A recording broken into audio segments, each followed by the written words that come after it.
ทุกคนพากันมาเลาะส่วนกวางพากันมาเลาะลิ้นเดี๋ยวสิพาเบิ่ง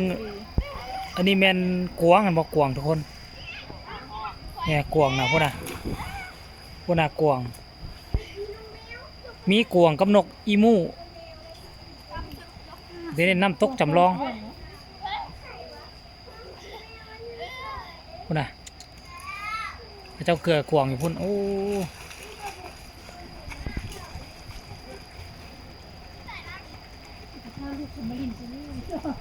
ตอนแรงมานั่งอันน่ะ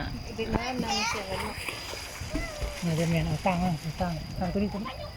ซึ่งอาหารเสียมันยังเอาทุกอยู่มันนกกระจอกนี่บ่นกอีมูนี่ไม่รู้อ่ะกระจอกมันสูงใหญ่กว่านี้ ทุกคนนกอีมูคุณน่ะนกอีมูของเขากินแล้วก็เหลือนะเนี่ยใครแล้วไหมกระต่ายก็มีมั้ยกระต่ายไหมโอ้ทุกคนอันเฮือนอยู่มอนี้เฮือนนี่ประมาณกิโลเดียวนี่เขากะบ่เคยมาเลยหากมาครั้งเดียวนี่พุ่นกวางอยู่หันตัวนึงเห็นบ่กวางนี่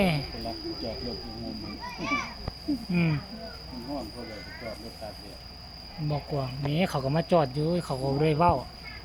เขาก็เกรงใจเขานะเขาเนาะ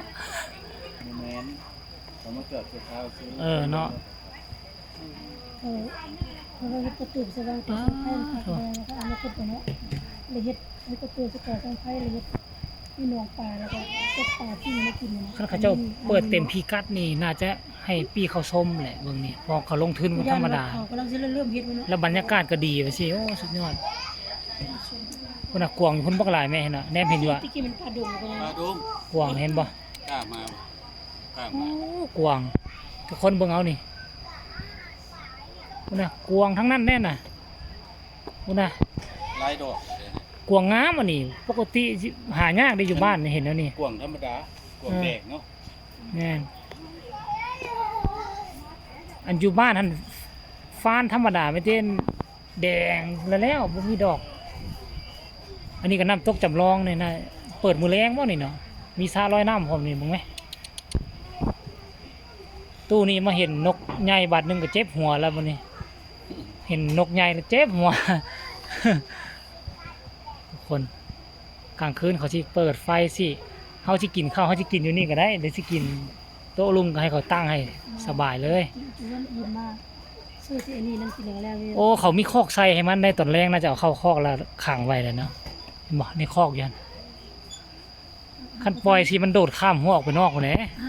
ท่านร้ายอ๋อท่านถ่ายตูดผู้คอยว่าแล้วถ้าคลิปต่อไปได้สิพาทุกคนไปเกลือกวางได้ทุกคนตายมาก